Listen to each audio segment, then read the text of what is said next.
नुक्कड़ जिसको नुक्कड़ पार्टी कहा जा सकता है, मैं नुक्कड़ पार्टी के तौर पर कहूंगा कि अब एजेंडा वो नुक्कड़ पार्टी के तौर पर आ चुका है। तो वहां बीच में रहे, जब हमने देखा कि हमें इंस्ट्रक्शनें मिलती रही कि बीजेपी के खिलाफ नहीं बोलना है, बीजेपी के क्रिटिसाइज नहीं करना है, तो वहां हमें कुछ थोड़ा सा दाएं बाएं के लोगों का जो है रुझान जो है वो कम होने लगा, और जिसकी वजह से हमने देखा कि वहाँ हम चूँकि अभी काम करना चाहते हैं, हम अपने लोगों की खिदमत करना चाहते थे, वहाँ बैठकर हमें खिदमत करना मुश्किल हो चुका था। कांग्रेस में हमने वापसी इसलिए की क्योंकि जब आज़ाद साहब, गुलाम नबी आज़ाद साहब 50 साल सर्विस के बाद कांग्रेस छोड़ के एक नई पार्टी बनाने के सिलसिले में आए, हम चूँकि लोकल लोग थे, हमारे नेता हैं वो, ठीक है, हमने अपनी सिंपैथी और अपनी सॉलिडरिटी दिखाई उनके साथ कि हम आपके साथ हैं, इस मुश्किल की घड़ी में हम आपके साथ हैं। उन्होंने कहा कि मैं अपनी ये पार्टी खड़ी करना चाहता हूं, हमने कहा एग्रीड भी, हम आपके साथ हैं। ये कहा कि पार्टी के कोई जो सिद्धांत है, उसूल्स हैं, उन उसूलों के साथ हम कॉम्प्रोमाइज नहीं करेंगे। हमारे चूंकि हम एक सेकुलर पार्टी से ताल्लुक रखते हैं और पार्टी का एजेंडा भी एक सेकुलर होना चाहिए,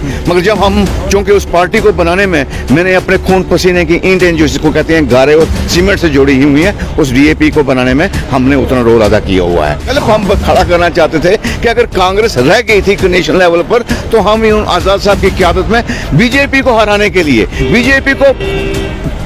परे धकेलने के लिए हमने एक आजाद साहब की रहनुमाई में डीएपी का कयाम जो है किया गया था। वहाँ जो उसूल अपनाए जा रहे थे, वो उसूल जो है वो जो है भारतीय जनता पार्टी के अपनाए जा रहे थे, इसलिए हमको वहाँ से बाहर निकला पड़ा। अभी कहता हूँ कि जिस चन्हा वैली का जिक्र किया जाता है, चन्हा वैली, अब मुख्तसर ये तो कहूँगा कि मैं वो पार्टी जो है, जिस पार्टी में हम रहे, वो पार्टी मखसूस पंचायतों के लेवल तक आ चुकी है। कहीं डिस्ट्रिक्ट की बात, यहाँ तहसील की बात, असेंबली कॉन्स्टिट्यूंसी की बात या पार्लियामेंट की बात तो मुझे नहीं लगती कहीं दिखती है, वो पंचायतों के लेवल पर। प्रदेश कांग्रेस कमेटी के वाइस प्रेसिडेंट नरेश गुप्ता जी बातचीत के लिए मेरे साथ जुड़े हैं, और आपको ये भी जानकारी हम देना चाहेंगे, पेशे से एडवोकेट हैं और लगभग 10 साल ये एमएलसी भी रह चुके हैं, और वक्तन फ़वक्तन मीडिया के सामने आते रहते हैं, लोगों की बात सुनते हैं, लोगों की बात सामने रखते हैं। नरेश जी, बहुत बहुत शुक्रिया कीमती वक्त देने के लिए। क्या बताना चाहेंगे, जिस तरह से कांग्रेस कमेटी की तरफ हम देखने के लोग बढ़ते हुए नजर आ रहे हैं, आप किस तरह से देखते हैं? आज देखें आप डोडा, इस बात की आपको आप देखेंगे कि विजिबल आपको ये एक चीज़ का पता लगना चाहिए कि डोडा में आज हमारे नेशनल के, हमारे जो राष्ट्रीय कांग्रेस पार्टी के जो हमारे प्रभारी हैं जम्मू कश्मीर के, वो और रियासत के सदर जो है विकार रसूल वानी साहब, सोलंकी साहब, और उनके साथ एक टीम यहाँ आई थी। लगभग हज़ारों की तादाद में लोगों ने आज इस कन्वेंशन में हिस्सा लिया। तो यहाँ से आप अंदाज़ा लेना चाहिए कि लोगों में कांग्रेस के प्रति, कांग्रेस के बारे में कॉन्फिडेंस रिपोज हो रहा है, और लोग इतना तंग आ चुके हैं इस बीजेपी की सरकार से, मौजूदा एडमिनिस्ट्रेशन से, कि इनका रवैया जो है यहाँ हमारे इस एरिया के चन्हा वैली पे आप मैं फोकस करूँगा कि चन्हा वैली में हमारे यहाँ जो चल रहे हैं, आप देख लें पावर प्रोजेक्ट चल रहे हैं, जैसे वो मॉर्टगेज किसी ने कर लिए हैं, एक ही पार्टी के लोगों ने मॉर्टगेज कर दी है। हमारे लोग पढ़े लिखे हैं जो हैं बेकार हैं, कोई उनको वहाँ एडजस्टमेंट उनको नहीं मिल रही है, और पिछले 10 साल से ये सरकार यहाँ बैठी हुई है। आप हमारे अनएम्प्लॉयमेंट का रेशो देख लीजिए, लेवल देखिए कहाँ पहुँचा है, महंगाई का आप देख लीजिए कहाँ पहुँचा है। यहाँ ट्रस्ट डेफिसिट कम्युनिटीज़ के दरमियान में कितना इन्होंने क्रिएट कर दिया है कि लोगों को मजहबी इस पे, ज़ात पे, पात पे और इस पे अपने हमारे मजहब पे बांटा जा रहा है, कभी मंदिर की आड़ में, कभी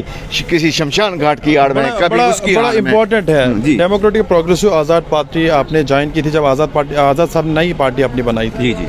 पहले आप उधर गए, उसके बाद फिर कांग्रेस में वापस आए। जी,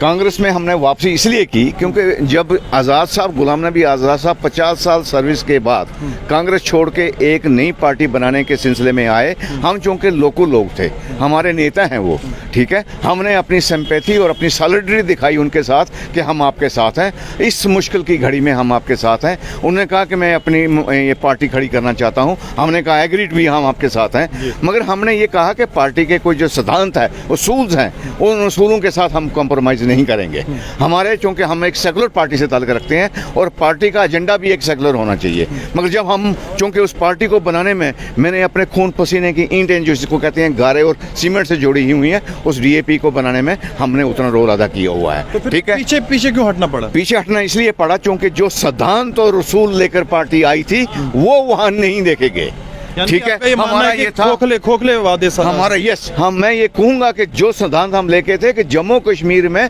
बीजेपी के मुकाबले में विकल्प हम खड़ा करना चाहते थे कि अगर कांग्रेस रह गई थी नेशनल लेवल पर तो हम यूं आज़ाद साहब की क़यादत में बीजेपी को हराने के लिए, बीजेपी को परे धकेलने के लिए हमने एक आज़ाद साहब की रहनुमाई में डीएपी का क़याम जो है किया गया था। ठीक है, मगर जब हम वहाँ बीच में रहे, जब हमने देखा कि हमें इंस्ट्रक्शनें मिलती रहीं कि बीजेपी के खिलाफ नहीं बोलना है, बीजेपी के क्रिटिसाइज नहीं करना है, तो वहाँ फिर हमें कुछ थोड़ा सा दाएं बाएं के लोगों का जो है रुझान जो है वो कम होने लगा, और जिसकी वजह से हमने देखा कि वहाँ हम चूँकि अभी काम करना चाहते हैं, हम अपने लोगों की खिदमत करना चाहते थे, वहाँ बैठकर हमें खिदमत करना मुश्किल हो चुका था। और चूँकि वहाँ जो उसूल अपनाए जा रहे थे वो उसूल जो है वो जो है भारतीय जनता पार्टी के अपनाए जा रहे थे, इसलिए हमको वहाँ से बाहर निकलना पड़ा। अभी देखा, आप बता रहे थे कि हमारा जो अगला मुकाबला है वो सिर्फ भाजपा से, बाकी पार्टियों को आप गिनती में नहीं रखते। जी, ये मैं अभी खुले तौर पर आपको बताना चाहता हूँ कि जिस चन्हां वैली का जिक्र किया जाता है, चन्हां वैली अब मुख्तसर ये तो कहूँगा कि मैं वो पार्टी जो है जिस पार्टी में हम रहे वो पार्टी मखसूस पंचायतों के लेवल तक आ चुकी है। कहीं डिस्ट्रिक्ट की बात, यहाँ तहसील की बात, असेंबली कॉन्स्टिट्यूंसी की बात या पार्लियामेंट की बात तो मुझे नहीं लगती कहीं दिखती है। वो पंचायतों के लेवल पर नुक्कड़, जिसको नुक्कड़ पार्टी कहा जा सकता है, मैं नुक्कड़ पार्टी के तौर पर कहूंगा कि अब एजेंडा वो नुक्कड़ पार्टी के तौर पर आ चुका है। तो यहाँ अगर लड़ाई होगी, दावा तो बहुत बड़ा किया जाता है। दावे तो सभी लोग करते हैं, दावे आप किसी दूसरी पार्टी को, जो यहाँ नॉन एग्जिस्टेंट पार्टी है, उसका भी कोई एक आदमी होगा तो वो भी दावे बहुत करेगा, दावे सभी करते हैं, मगर कांग्रेस का मुकाबला भारतीय जनता पार्टी के साथ सारी स्टेट में, चन्हां वैली में और सारे हिंदुस्तान में अगर कोई मुकाबला होगा तो वो कांग्रेस के साथ होगा, अलायंस के साथ होगा, जो इंडिया अलायंस है उसके साथ होगा, ना कि किसी दूसरी पार्टी जो नॉन एग्जिस्टेंट पार्टी है। कोर्ट की तरफ से डायरेक्शन भी दी गई है, आने वाले टाइम में इलेक्शन होंगे, कांग्रेस पार्टी कितना तैयार है? हम मांग करते हैं आपके चैनल के जरिए भी कि इस पार्लियामेंट्री के इलेक्शन के साथ ही सरकार ने आना चाहिए, ओपन के असेंबली का चुनाव भी कराया जाए। आज कांग्रेस का वर्कर, कांग्रेस के लोग, कांग्रेस की लीडरशिप हर बूथ के लिए तैयार है, हर इलेक्शन के लिए तैयार है, हुआ वो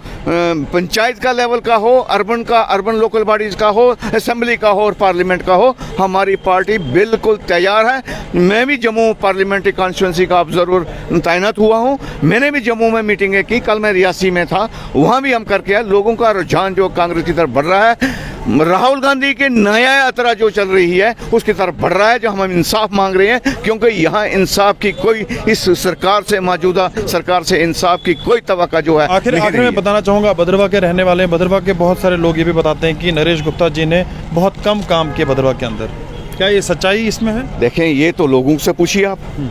हमने एमएलसी के होने के नाते एमएलए से बढ़कर, मिनिस्टर से बढ़कर काम किया है अपनी कॉन्स्टिट्यूंसी में और अपने ज़िले में, और ये नहीं कि इसी पीरियड में किया है। पिछले 40 साल ज़िंदगी का बेहतरीन पीरियड, बचपन से लेकर जवानी का पीरियड हमने लोगों की खिदमत के लिए कांग्रेस में बैठ के किया हुआ है यहाँ। लिहाजा कोई अगर कोई बात कहे तो वो ओपन आके बात करना चाहिए। ये अगर आप मेरे मुंह में ये बात ठोकना चाहते हो किसी और वजह से, तो इसके लिए मैं माफ़ी चाहूँगा। बहुत बहुत शुक्रिया कीमती वक्त देने के लिए। नरेश गुप्ता जी हमसे बात कर रहे थे और कांग्रेस पार्टी का बहुत बड़ा नाम एमएलसी भी रह चुके हैं और खास बातचीत गुलिस्तान न्यूज़ के साथ कर रहे थे। फिलहाल के लिए इतना ही, आप देखते रहे गुलिस्तान न्यूज़।